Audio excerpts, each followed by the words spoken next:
Antes da gente ir embora, uma palavrinha rápida para você guardar essa semana. E bem propícia para essa época de pandemia, de caos político, e de tantas outras lutas que temos. Mas uma oração que eu aprendi a fazer, porque está na Bíblia, e eu não sei se você já aprendeu a fazer essa oração e sabe que pode fazê-la, mas está em Lucas 17, verso 5. Lucas 17, verso 5, Jesus estava dando uma aula para os discípulos, e eles disseram: Senhor, olha a oração que eles fizeram. Lucas 17, verso 5, está aí na tela também para quem está sem Bíblia, né? Diz assim: então disseram os apóstolos ao Senhor: aumenta-nos a fé. Aumenta a minha fé. Eu não estou crendo, eu não estou acreditando, eu não estou certo disso. Eu estou participando, mas para mim parece que é um vazio. Senhor, aumenta a minha fé. Eu quero ter uma fé como a do Abacuque, um profeta do Velho Testamento, que ele disse assim: ainda que a pandemia não acabe, ainda que o país se autodestrua, ainda que tudo aconteça de errado, está lá em Abacuque, não com essas palavras, mas semelhante, Abacuque, no Velho Testamento, ele diz: ainda que tudo dê errado, que eu perca emprego, que eu perca saúde, que eu perca, ainda que tudo dê errado, contudo, eu me alegro no Deus da minha salvação. Isso é fé. A fé é a certeza das coisas que nós não vemos e que não precisa tocar para crer, porque se tocar não é fé, né? A fé, queridos, Paulo, provavelmente autor da carta aos Hebreus, mas ele escreve antes também aos Romanos, que o justo viverá pela... não é pelo dólar não, euro. O justo viverá pela sua força, pelo seu número de diplomas. E tem um bando de gente aí fazendo 60 cursos de pós-graduação de internet e achando que o justo vive por isso. Não é pecado não, mas o justo vive pela fé.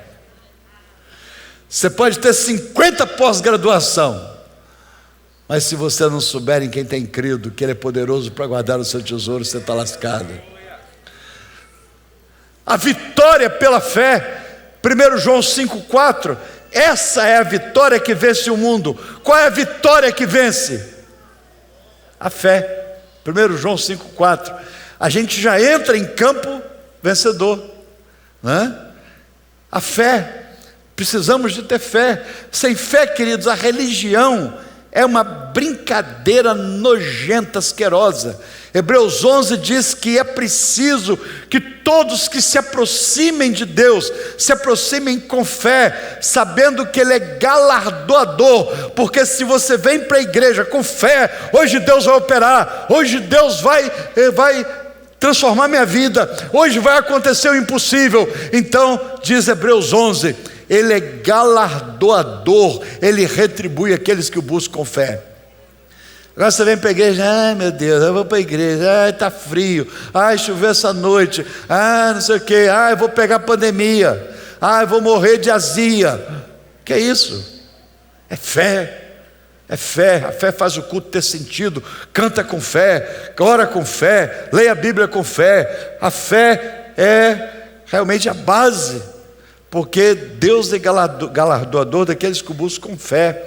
O justo viverá pela fé, né? Autoridade. Irmãos, a Bíblia diz que se tivermos fé do tamanho de um grão de mostarda, pastor Henrique Lobo, nós estamos lascados, hein? Porque Jesus falou: se tiver fé do tamanho de um grão de mostarda, pede a esse monte, Morro do Moreno, lança-te ao mar, se for preciso. Não é preciso não quero entristecer quem gosta de asa delta aí e tal, mas fala: Morro do Moreno, lança-te no mar, ele vai na hora. Jesus falou isso. Se tiver fé do tamanho de um grão de mostarda. Irmãos, eu queria então ter pelo menos uma fé do tamanho do milésimo de um grão de mostarda, invisível, né? Invisível, para eu dizer a alguns montes: lança-te ao mar, afoga de uma vez. E aí, queridos, num tempo de crise, eu abri a Bíblia nesse texto, vi essa oração e falei assim: é isso que eu estou precisando. A minha fé estava rala, oca, minha fé era medíocre. Eu já era pastor, mas eu não estava acreditando como eu deveria acreditar. Eu não estava acreditando, não estava crendo.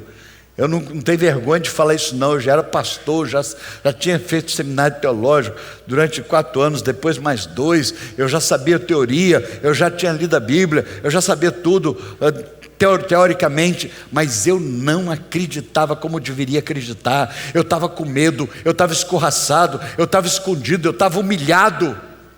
Aí um dia eu abri a Bíblia nesse livro aqui, enfrentando uma crise, e eu vi que os apóstolos também estavam precisando de um gás, de uma gasolina extra, plus. Então eles disseram: Senhor, aumenta a minha fé. Tem gente que quer dinheiro, quer cura, quer isso, quer aquilo, quer danoninho, tá? E eles disseram: não, Senhor, eu quero fé, eu quero crer que ainda que a pandemia continue, eu quero crer que ainda essa política vire um caos jamais visto na história, nem com Hitler, nem com até essas paruara toda aí, Nero. Eu quero crer que eu vencerei.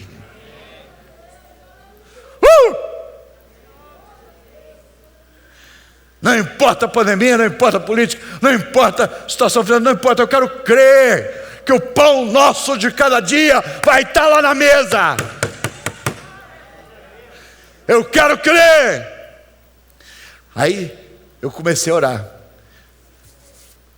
e Deus faz a gente ouvir assim, entender. Eu não sei explicar, querido, eu vou usar a expressão coloquial. Deus fala com a gente. Deus fala, Deus não é mudo. E eu não sou do diabo, eu entreguei minha vida a Jesus. Digo isso com muita humildade, tremor. Eu não entreguei minha vida para o diabo. Então ele falou assim: vai no livro de Mateus. Eu falei várias vezes, homens de pequena fé, porque eles estavam com pouca fé. Faz o contrário, e você vai ter muita fé. Você entendeu? Deus falou comigo assim: vai no Evangelho de Mateus. Lá, várias vezes eu chamei os discípulos de homens de pequena fé. Faz o contrário e você terá uma grande fé. Aí eu corri, eu estava de cama nessa época, corri para o Evangelho de Mateus, faz muito tempo, e comecei a procurar. Não vou falar todas agora, vou falar uma agora de manhã, uma pílula que eu descobri para dar um up na fé. 17 horas eu vou falar outra, 19 horas eu falo outra, e semana que vem eu falo as outras 2. Mas achei 5 pílulas para dar um up na fé. É por isso, querido, que às vezes eu bambeio, às vezes eu até caio, mas aí vem a lembrança da palavra, que é o espinafre do Popeye. Aí você fica de pé. Eu não era para estar aqui hoje, mas vem o espinafre do Popeye e te põe de pé. A primeira vez que Jesus chamou os homens de pequena fé, a primeira vez não, eu não vou colocar em ordem não, eu vou falar aqui às vezes em Mateus. Vou falar uma agora, uma às 17, se você estiver em casa, ver no YouTube, 19, senão pode voltar também, pode voltar, não tem problema não, sabe, nunca é demais. Domingo é dia do Senhor, domingo é dia de Deus, hein? É um dia reservado para Ele. Então se quiser voltar, volta. Então é o seguinte, isso aí, Mateus capítulo 8. Mateus capítulo 8. Lá, Jesus estava entrando no barco, Jesus entrou no barco com os discípulos, caiu um toró, você já deve ter ouvido falar dessa história, caiu um toró, uma tromba d'água, o mar tempestuoso, bravio, e Jesus dormia na proa do barco, embaixo no barco, e Jesus dormia. E aí diz-nos o texto, olha lá, Jesus diz assim, diz o texto que eles foram acordar Jesus, e eu imagino que com muita ira, que com muito desespero, talvez não tanta ira, mas desespero: mestre, o senhor não importa com a pandemia, não? O senhor não importa, já é abril e eu não casei? Eles foram, Jesus estava dormindo na proa do barco, caiu uma tempestade que ia aparentemente matá-los, e eles então, Mateus capítulo 8, depois você lê em casa, eles sacodem Jesus, a palavra sacudir também não aparece não, mas o ser humano é ser humano em todas as fases, eu imagino que eles sacodem Jesus e diz: mestre, mestre, não te importa que pereçamos? O senhor não está ligando para mim não? O senhor me deletou no seu Instagram, o senhor me deletou no seu WhatsApp, o senhor me deletou? Não te importa os problemas lá em casa que eu estou vivendo? Que desgraça, que miséria! Não te importa que pereçamos? Não te importa eu ficar solteiro? Não te importa eu viver essa meleca de casamento? Não te importa eu não ter dinheiro? Não te importa essa política brasileira? Aí diz o texto que Jesus acorda. E queridos, não está no texto, mas faz parte do caráter dele. Eu imagino que ele espreguiçou, que ele era 100% humano e 100% divino. Tirou as remelas do olho, que ele tinha remela também, né? Que ele era humano e divino. E ele diz no versículo número 26, vamos ler juntos? Perguntou-lhes então, vamos juntos?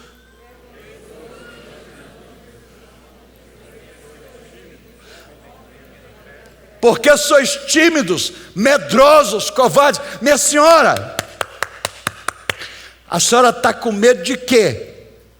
Só não sabem quem só tem crido, não? Você está apavorado por quê? Você não sabe que o teu Deus reina?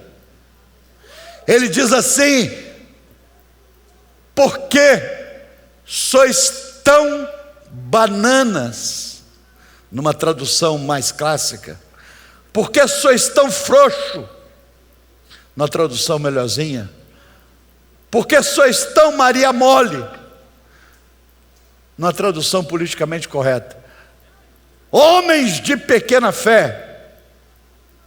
E levantando-se, eu imagino Jesus levantando, se ele tivesse bolso na calça, ele estava com a mão no bolso, tranquilo. Jesus levantou apavorado: ai, vou morrer, ai, vou morrer, gente, pega o remo, pega a balde.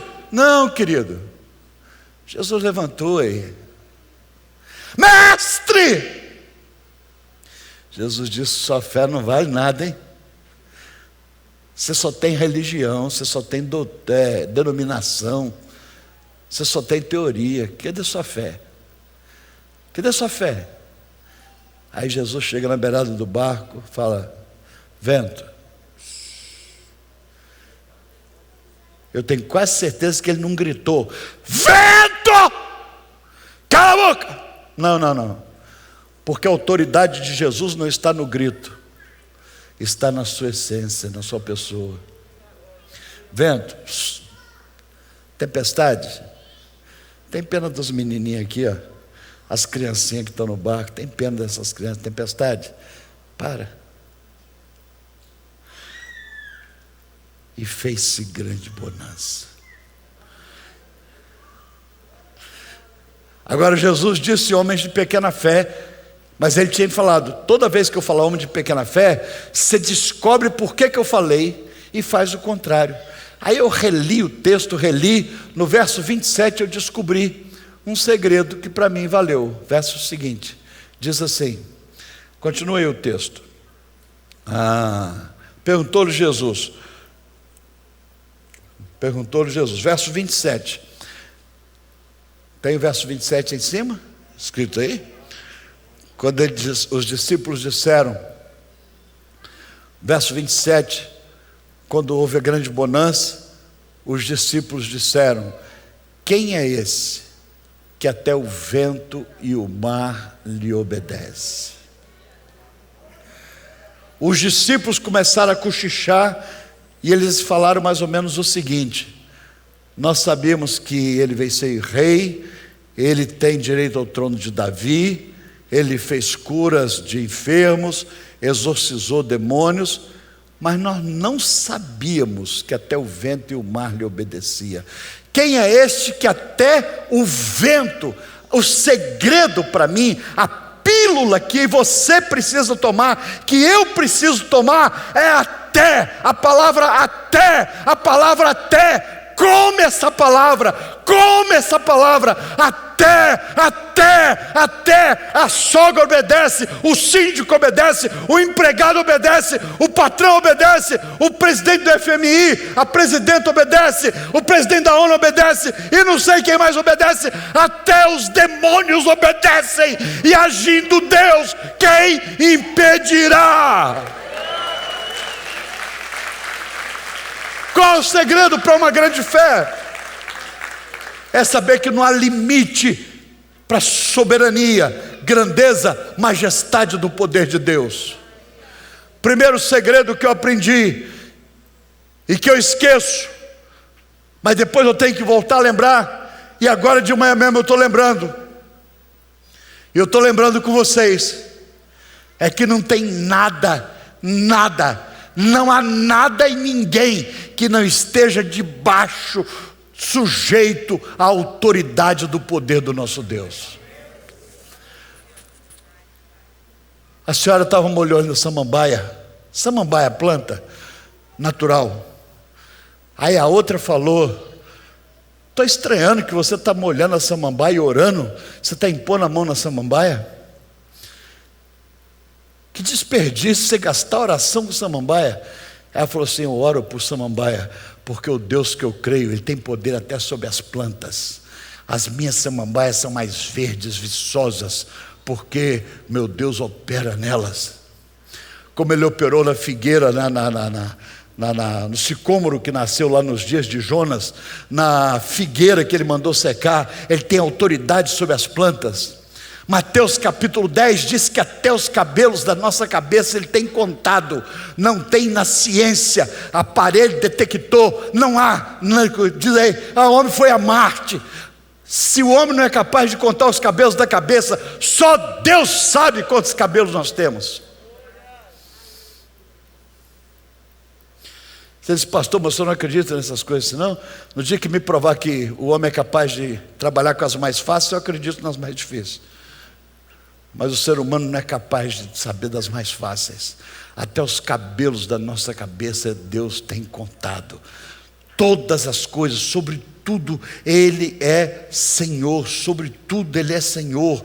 Não há nada, não há ninguém. Eu preciso, primeiro segredo, ampliar a convicção da soberania de Deus. Vamos repetir? Eu preciso.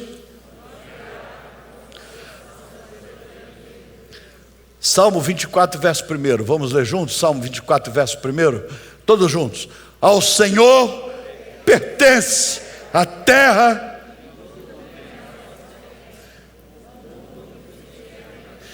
Ao Senhor pertence. Ele é o dono da terra e a sua plenitude, o mundo e todos os que nele habitam. Não tem uma pessoa autônoma, não tem uma força autônoma.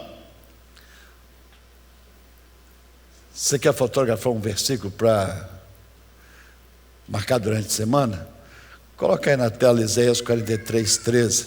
Se você quiser fotografar para decorar, Isaías 43, 13. Ainda antes que houvesse dia, eu era, e nenhum há que possa livrar alguém das minhas mãos. Agindo eu, quem impedirá? Agindo eu, disse Deus, quem impedirá? Se eu colocar a mão na cabeça daquele moleque traficante, desobediente, rebelde, maluco, debochado, naquele filho, naquela filha esquisita, se eu colocar a mão nela, ela não resiste. E na hora que eu colocar a mão. Então, querido, qual é o segredo de uma grande fé? É ampliar a convicção da soberania do nosso Deus. Ampliar a convicção da soberania do nosso Deus. Ele é Senhor sobre tudo, Ele é Senhor sobre todos. Ele é Senhor sobre tudo, Ele é Senhor sobre todos. Não há nada, não há ninguém que não esteja debaixo da autoridade dEle. Deixa eu te falar, Deus é subversivo. Você está orando aqui por alguém que está te incomodando, Deus manda anjo lá, anjos, e faz a obra. Não precisa da pessoa querer aceitar, não. Deus é subversivo. Nós oramos aqui, Ele entra lá no palácio, lá no gabinete do prefeito, lá no consultório do médico, lá na UTI. Queridos, eu não duvido que nós orando aqui, Deus pode fazer um arrastão na UTI e tudo que é vírus de corona sair no arrastão assim. Porque até o vento e o coronavírus lhe obedecem. Amém? Como eu posso ter uma grande fé? Ampliando a convicção do grande, do enorme, da majestade, do poder do nosso Deus. Do nosso Deus. A menininha chegou na escola bíblica, na classe da escola bíblica, e disse para uma tia, não foi aqui não. Tia, eu estou com o meu cachorrinho doente, eu queria que fizesse uma oração por ele. A tia riu. Falou, filha, nós vamos orar para o cachorro aqui na igreja? E a menina ficou decepcionada, a criancinha. Mal sabia ela que na Bíblia tem centenas de histórias do domínio de Deus sobre animais. Quando Deus quer que o animal fala, Deus manda ele fala. Deus, quando quer que o animal engole um Jonas, o animal engole um Jonas. Deus, quando quer que as mulas levem a arca, os bois levem a arca da aliança para o lugar certo, Deus manda. Deus tem domínio sobre tudo e sobre todos, e não há nada, não há ninguém que não esteja debaixo da autoridade do nosso Deus. Agindo Deus, quem impedirá? Amém? Amém, querido? Então, primeiro segredo: Senhor, aumenta a minha fé. Aumenta a minha fé. Eu tenho que saber que até o vento e o mar lhe obedecem. Quem é este que até o vento e o mar lhe obedecem? Todo o frenesi, todo o desconforto, é porque eles não sabiam que todos e tudo está debaixo do comando de Deus. Amém? Foi uma alegria enorme ter você com a gente mais uma vez. Lembre-se de se inscrever no nosso canal, habilitar o sininho para receber sempre a notificação quando tiver um vídeo novo. E se este vídeo abençoa a sua vida, compartilhe ele com seus amigos e vamos juntos abençoar cada vez mais vidas. E a gente quer te ajudar a continuar na sua caminhada com Deus. Se você quiser se envolver na nossa comunidade, tem alguma dúvida sobre esse vídeo ou sugestão, mande uma mensagem aqui embaixo. Nosso time entrará em contato com você. Para saber de tudo que acontece na missão, basta nos seguir nas redes sociais. Somos o @Missão em Família, no Facebook e Instagram. Nós fazemos tudo isso porque acreditamos que em Deus encontramos vida. Foi um prazer ter você aqui com a gente. Até o próximo vídeo.